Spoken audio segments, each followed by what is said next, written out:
आप सभी लोगों का स्वागत है। आज का प्रैक्टिस सेट नंबर 16। आइए हम देखते हैं। यहाँ पे ये आपका दिया हुआ है गद्यांश। तो इस गद्यांश को पढ़ करके इसमें जो वाक्य दिया हुआ है उस वाक्य को हमें इस जो प्रश्न है इसके अकॉर्डिंग वहां पे भरना है कि क्या सही होगा। तो आइए देखते हैं। पहले तो हम प्रश्न देखते हैं, प्रश्न क्या कह रहा है। गद्यांश में संकेतित रिक्त स्थान एक के लिए उपयुक्त शब्द होगा। यहाँ पे जो रिक्त स्थान एक आपका यहाँ पे है, तो यहाँ पे देखिए कौन सा शब्द होगा।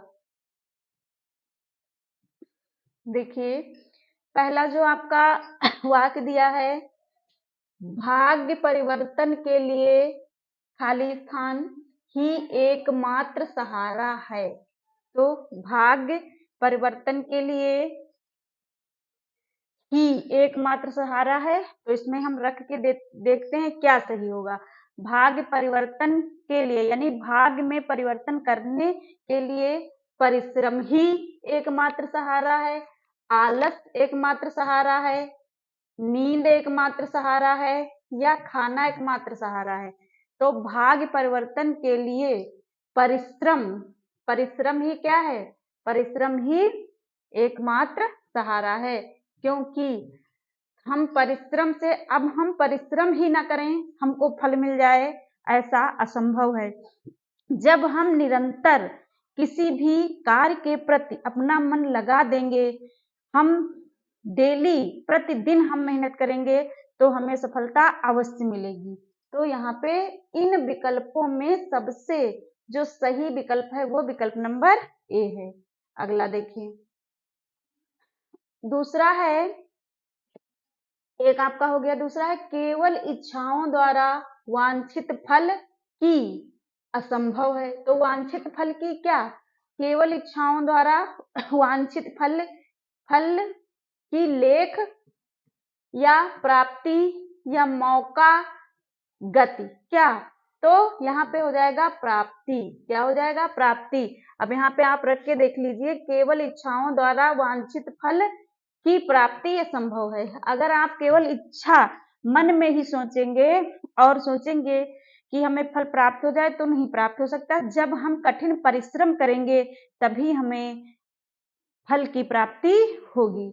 आगे देखें, तीसरा है आपका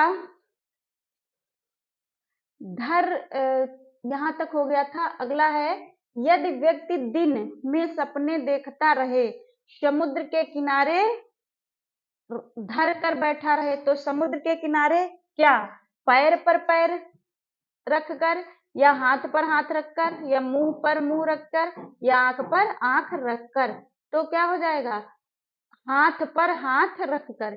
यदि मनुष्य केवल सोचता रहे और एक समुद्र के किनारे हाथ पर हाथ रखकर बैठा रहे, तो किसी भी प्रकार का कोई भी लाभ नहीं हो सकता है। अगला देखें, 4 नंबर में क्या पूछा जा रहा है, कहा जा रहा है कोई लाभ ना होगा, ये हो गया। फिर परिश्रमी व्यक्ति ही गोता लगाकर अतुल संपत्ति पा सकता है। परिश्रम ही कुंजी है किस चीज की, विफलता की प्रसन्नता की भाग्य की सफलता की। तो परिश्रम ही जो है वो सफलता की कुंजी है। अगला प्रश्न है, यह मनुष्य को स्वावलंबी खाली स्थान बनाती है। यह मनुष्य को सुस्त स्वावलंबी बनाती है या उपेक्षित स्वावलंबी बनाती है या आलसी स्वावलंबी बनाती है या स्वाभिमानी स्वावलंबी बनाती है। तो यह मनुष्य को परिश्रम जो है, कठिन परिश्रम या परिश्रम ही सफलता की कुंजी है। तो यह कुंजी ही मनुष्य को क्या बनाती है, स्वाभिमानी बनाती है। अगला देखो, सजावट शब्द में सही प्रत्यय है। सजावट शब्द में सही प्रत्यय क्या है, तो इसमें मूल शब्द को निकाल लीजिए। सज को आपने निकाल लिया तो बचा क्या, यहाँ बड़ा आ बचा, वा और टा। तो पहला ही आपको मिल गया। तो सजावट जो है में आवट आपका प्रत्यय हो जाएगा। अगला देखो, प्रत्यक्ष शब्द में सही उपसर्ग क्या है? हमने आपको कई बार बताया है। देखिए ये प्रा और जो ता है ये इसमें बदल जाएगा, फिर आपका अच्छ हो जाएगा। क्या हो जाएगा? अच्छ। तो यहाँ पे जो आप जब यहाँ से आप छुट्टी निकालेंगे तो ये पुनः जो है आधेयता में परिवर्तित हो जाएगा। तो इसलिए जो इसमें उपसर्ग पूछा जा रहा है वो हो जाएगा प्रति। क्या हो जाएगा? प्रति। अगला देखो, पा वर्ग का उच्चारण मुख के किस भाग से होता है? तो पा वर्ग का मतलब क्या है? यहाँ पे पूरा आपका जो पा वर्ग है, तो पा वर्ग में पांचों वर्ण कितने? जैसे पा, फा, बा, भा, मा। पा वर्ग में हमारे ये अक्षर आ जाएंगे तो कंठ से, मूर्धा से, ओष्ठ से या तालु से। तो जो पा वर्ग है आप बोल के देखिए, पा, फा, बा, भा। जब पा वर्ग के पांचों वर्ण पढ़ेंगे तो इन वर्णों को बोलने में हमारे ऊपर नीचे दोनों ओंठ जो हैं वो क्या होते हैं? स्पर्श होते हैं। इसलिए विकल्प नंबर सी आपका सही हो जाएगा। अगला, मुनिधन इंद्र। तो मुनिधन इंद्र का संधि विच्छेद क्या है? मुनि धन इंद्र, मुनि, मुनिधन इंद्र, मुनिधन इंद्र, मुनिधन इंद्र। हम सभी जानते हैं इसका संधि विच्छेद मुनिधन इंद्र होगा और यह हमारी क्या है? दीर्घ संधि। कौन सी संधि है ये? दीर्घ संधि है। अगला देखें, हलवाई का स्त्रीलिंग है तो क्या हो जाएगा? हलवाइन या हलवाइन, हलवाइन या हलवानी। तो हलवाई का जो स्त्रीलिंग है वो हो जाएगा हलवाइन। अगला देखें, स्त्रीलिंग शब्द का चयन कीजिए। तो देखो, संविधान बनाया जाता है, संसद, संसद क्या होती है? संसद होती है।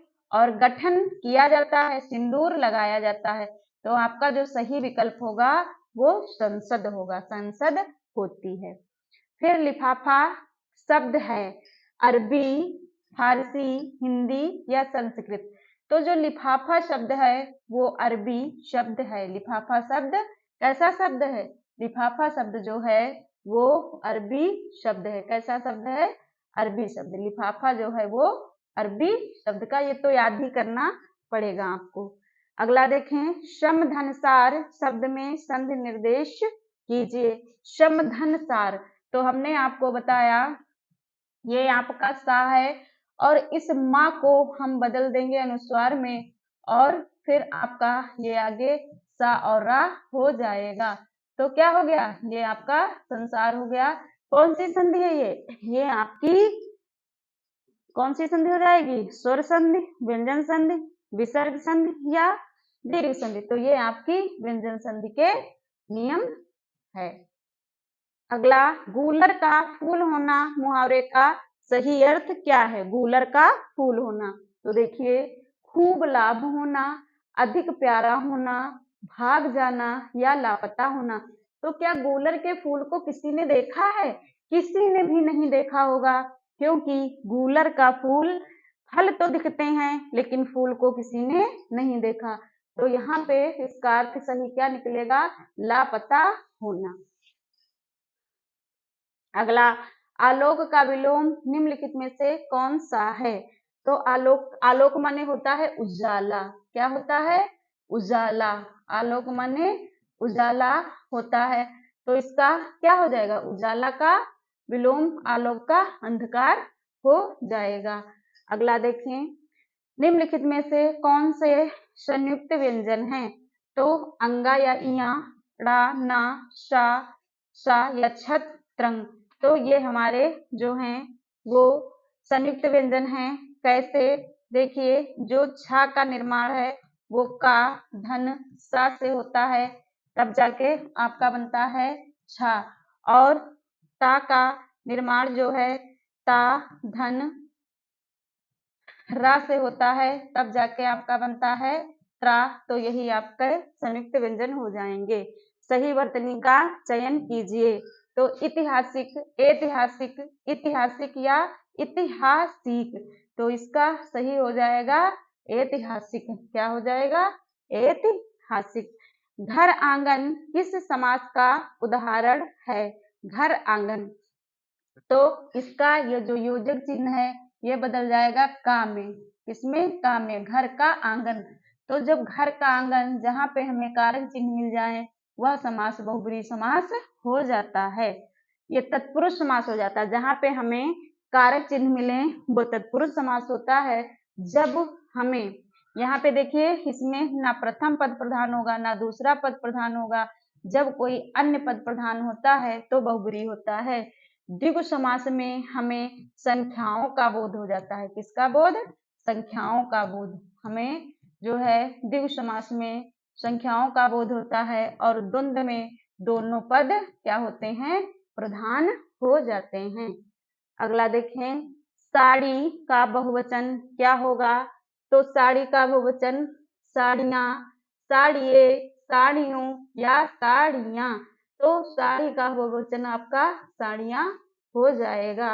अगला देखो, मैं भी यह जानता हूं, इस वाक्य में भी कौन सा निपात है?